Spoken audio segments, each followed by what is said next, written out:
Good morning, everybody, and welcome back. So, last working day of the deload week. This is the last upper body session. We are going to start with seated upper pec flies. I'll show you how this looks like again. So we're going to do 2 sets. Usually we do 7 plates for 12 reps. So we're going to do 4 plates for 7 reps, because why not? 2 sets. So I'm going to start with that one and just warm it up a little bit. So we're going to start with that one, get that out of the way, and then moving to back. So the idea here is pretty simple. Just actually you have to stretch your chest. You don't want your elbows to be straight. You want them to be bended a little bit. And then come out of that position and really just let your chest out, arch your back just a little bit. And then go up. Don't have to hold it there. Slowly on the way down, make sure you're stretching, and then all the way up. You should stop around eye level. Don't go above that. Don't go up here. Front delta taking over. Not really necessary. So what was that? 3 reps? 4, 5, 6,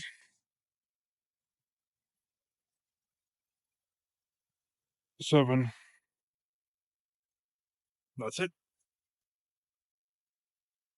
That is it. So we have one more set.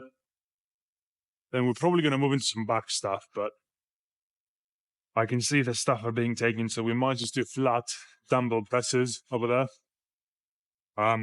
Get done with the chest and then move into back. But yeah, we'll see. We'll see. It doesn't really matter. I usually like to alternate when I actually, I'm doing like a proper week, not a deal of the week. I usually like to alternate. So I think it's faster that way, because you don't really need to rest as much if you're going to go from back to chest or chest to back. But if you're going to go from chest to chest, obviously you need to rest a while longer. But I mean, it's down to preference, really. I don't know if there are any benefits of, stacking the chest workouts and then stacking the back workouts and then moving to shoulders, or just alternate between the two. I think it's just preference, honestly. And even if there are any benefits from stacking them, so doing chest first, back then second, probably minimal difference, if any at all. Doesn't really matter. So yeah, I'm just gonna do the second set because, you know,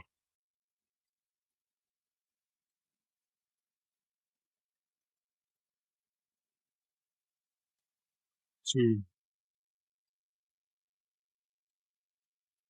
Mm. Oh, 5, 6, 7. Cool. So yeah, we're gonna move into flat dumbbell presses. So we're gonna get the chest portion of the workout out of the way first, which is an excellent opportunity to show you yet again how to properly train your chest with dumbbells and what's the right way to do it, because I see a lot of people are just doing it wrong. So let me just show you. So a lot of people used to come up, almost drop it down, like do this, and they think that that's reps. It's not really. So here's a better way to train chest. Arch your back, go all the way up, control the eccentric, and then the dumbbell's gonna have to touch the side of your chest, and then bring it up. Control the eccentric, touch the sides, all the way up. Elbows are tucked in, so they don't flare out like that. So they're tucked in, and then up. An even better way of doing this is to bring the dumbbells like that. Neutral grip. Bring it down, up, because that allows for a deeper stretch.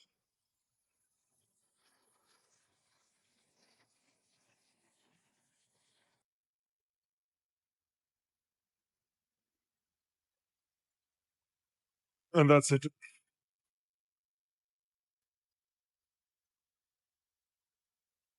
Hopefully, this makes more sense. When you bodybuild, the first thing that you have to have in mind is how can I stretch my muscles to the most extent that I can stretch them to without obviously injuring myself. Because the stretch position, so for the pecs, this is the best position to be in for hypertrophy. So you're gonna have to find ways to do it. But when I see people just do this, literally stop above chest level, like the dumbbells don't even touch the chest from the top, let alone on the sides. I'm like, oh, what is that?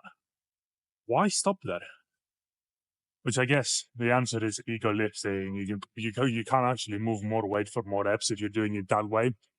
But you're not really gaining anything from it. Well, I mean, you do gain stuff from it, but you're not gaining nearly as much as you are when you do these sort of exercises with proper range of motion.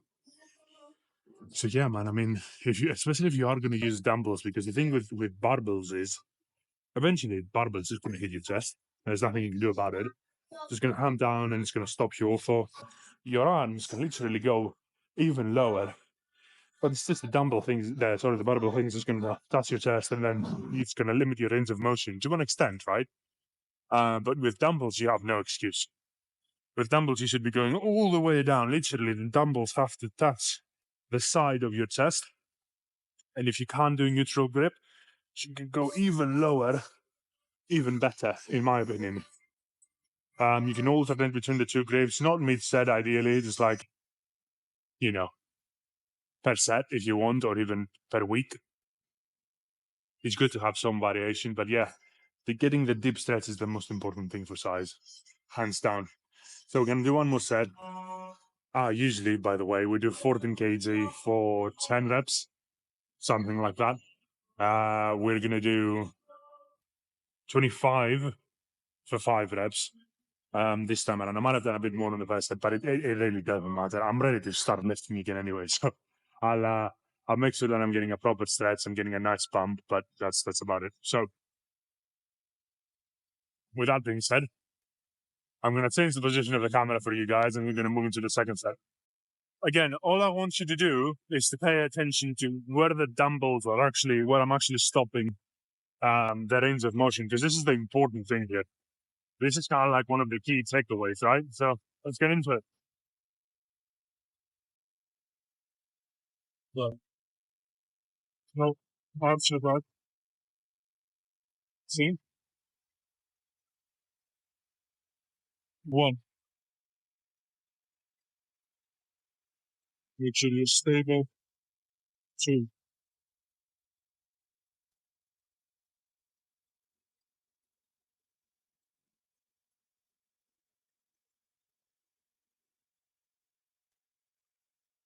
four, five. So that's that way. Most of people do this. That's half reps. That is half a rep if you're being, if you're being nice, if you're being generous, that's half a rep. But that, now that is a proper rep. Cool. So we're done with chest. We're gonna move to back now. So usually we have about 15 plates there for 14 reps. So we're gonna do 8 plates for 8 reps. 2 sets, and then we're moving.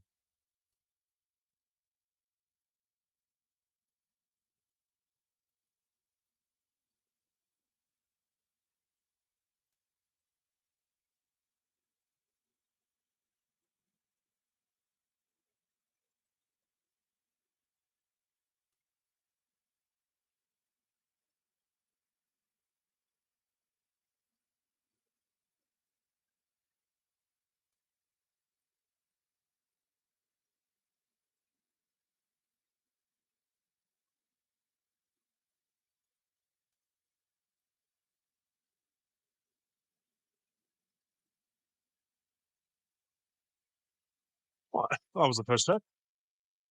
One more. One more, and then we're going to move into the last back exercise, and then we'll have some shoulders, and then we're done for the day. I don't know if... Let me see. The last exercise for today might be for the back. Might be... Yeah, it's actually a one set. Have a fun. Last little set here, 8 reps. And then we'll move in.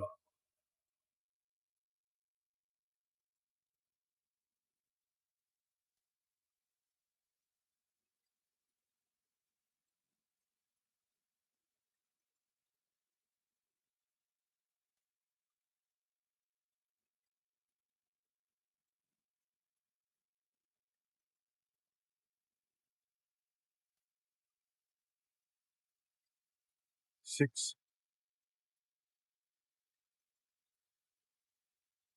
7, 8. That's that.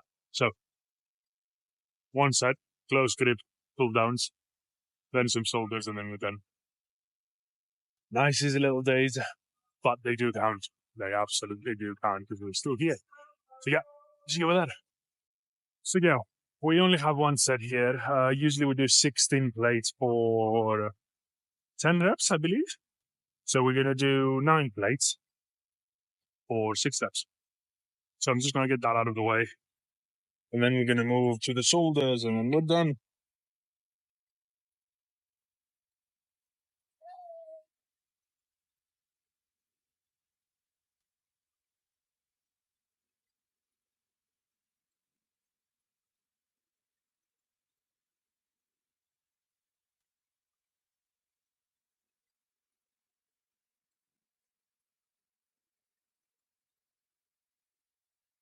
That's 4.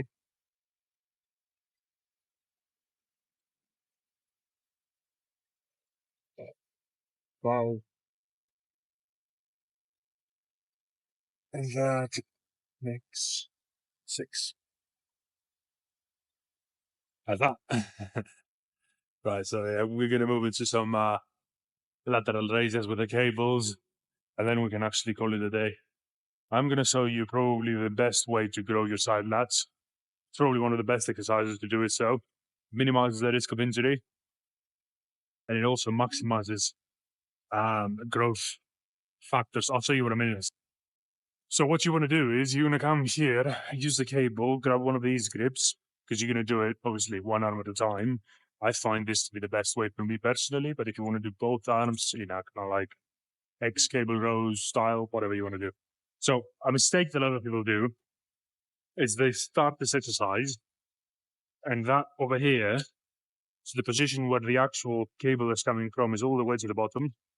It's not optimal. I'll explain why, but what you should be doing is bringing that up approximately to where your actual arm is. So it's at the same level. It's almost a straight line, almost. The reason you want to do this is because here you create a 90-degree angle, and this is where your side lat is the most active. You can try this if you wish. So try this. You can feel this here, right? If it's all the way to the bottom, when your arm is here, you can actually feel shit on your side lats. You have to put your arm somewhere around here because that's when you create a 90-degree angle if the cable is coming from all the way down there. So what you want to do, first things first, grab this and bring it all the way up to your sort of handle level, where your arm, where your hand is at. This is where you want it to be. So you can do this, and this now creates a 90-degree angle, which puts the most sort of resistance on your side delts from the get-go. The other thing, you do not need a lot of weight. For Christ out loud, I see people do shoulders with 20s and 25s, and I'm like, what are you doing? 25 kilos for shoulders? Side lats? It's just insane. It doesn't make any sense, right? So what you want to do in these exercises, because these are smaller muscle groups, you can you should deload, so have less weight on and do more reps, more quantity. Because your shoulders can actually take it. They're small muscles, which means they recover way quicker than any other muscle, and they can take the beating Similar principle to your arms, but we're going to get to that in a different video. So for now, side lats, that's how you grow them. 90-degree angle. So this is always under tension. And then what you should do, you come up explosively if you can. If not, doesn't really matter. But then bring it down slowly. And never ever bring it down here, right? Because if you are going to bring it down here, it takes all the tension from the side lat. So it should be here, always. So this is kind of like the starting position. Go all the way. You bring it down to that level. You repeat. Be as explosive as you can on the way up, but on the way down, control it. Really feel your side lat doing most of the work. All right? Yeah, I'm going to do 8 reps here, so that's the 5th. That is the 6th. That is the 7th. And that is the 8th. And yeah, that's pretty much it. This is a dealer week, by the way. That's why I'm not trying so hard, in case you've forgotten. But yeah, we're going to do the other arm. Same principle, 90-degree angle. You go all the way up, and then you control the eccentric. Explode on the way up. Control the eccentric. Stop here. Explode. Control. Repeat. So that's 4, 5, 6, 7. That, and that's the exercise. That's the best way to grow your lats. The cables, in my opinion, they really minimize the chance of injury. Really, it has to do something with the resistance or what the weight will actually being distributed at all times. So when you go all the way to the top of the dumbbell, because it's free weight, you still have to balance it more. You still have to control it. There are positives to that as well, by the way. I'm not saying that free weight so dumbbells are going to kill you if you decide that. Not by a long shot. But what I'm saying is I prefer cables way much more because I just don't feel any weird click. I don't hear any clicking sounds in my shoulder. I don't feel any weird whatever. It's not exactly pain, but discomfort, let's say, on the shoulder joints. So that's the best for me. And that's actually, I found that I can really isolate as much as possible my side lat without exercise. And remember, this is always going to be at arm level. I mean hand level, really. All right. And you start that starting position. You never really have to go here because that's obviously, even if the weight is, you're still kind of like, there's still resistance there. It doesn't really do much here, but here, this is active through and through. So that's how you get massive side lats. All right. And when it comes to shoulders, I want to say this as well. Front delts, you never really have to do any isolation movements for the front delts. You're using them a lot when you're doing any pressing movements. You're using them quite a bit in your day-to-day life as well. So you don't really isolating them unless you're a bodybuilder and you want to bring them up. That makes more sense, But for the most part, you really don't have to do much with them. And then the only other thing is rear delts. Again, I do one exercise, 3 sets, my out of mats per week. So 3 sets, my out of mat sets per week for my rear delt. The reason that I do that and there is no volume, more time sort of allocated to them is because when you do back, you're going to use your rear delts. They're being trained more often than not, right? So you don't really have to isolate them all that much. You can try, you can do it if you want, but again, this doesn't make sense. It's a little bit of a waste of time. Again, unless you're a bodybuilder and you want to specifically bring those muscles out even more, then that's fine. It's like it comes down to the person, to each individual. So let's do the last set here. Second set, 8 reps. Remember, this is at hand level. So when you're here, you create a 90-degree angle because that's where most of the resistance is still your side lat. You bring it up as explosively as you can. Control it on the way down. Bring it up. Control it on the way down. Explode. Control. 4, 5,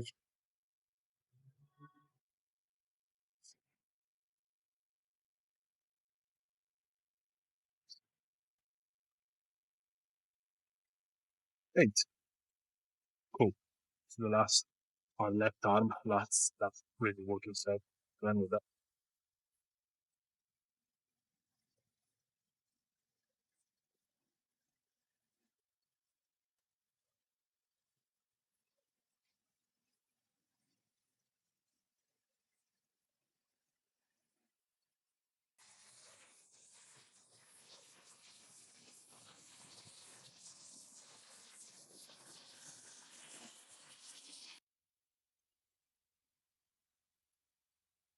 Cool. That is the day. That is done. We're done for the day then. This is the last day of the dealer week.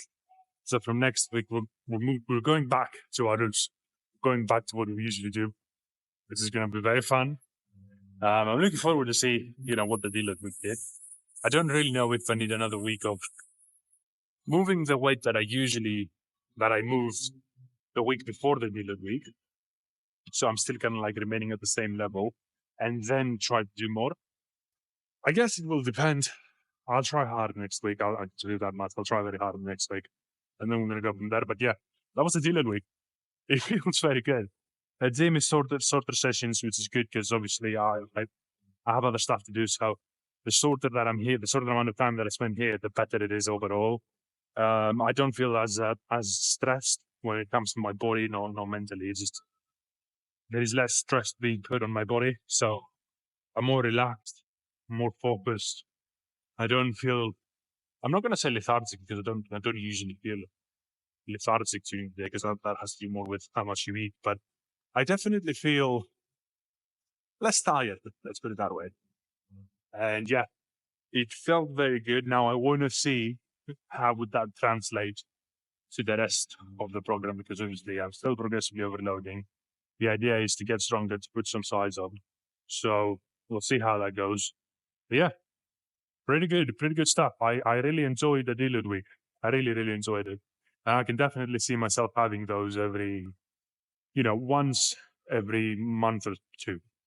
It's pretty good stuff. I'll see you around, guys. Have fun.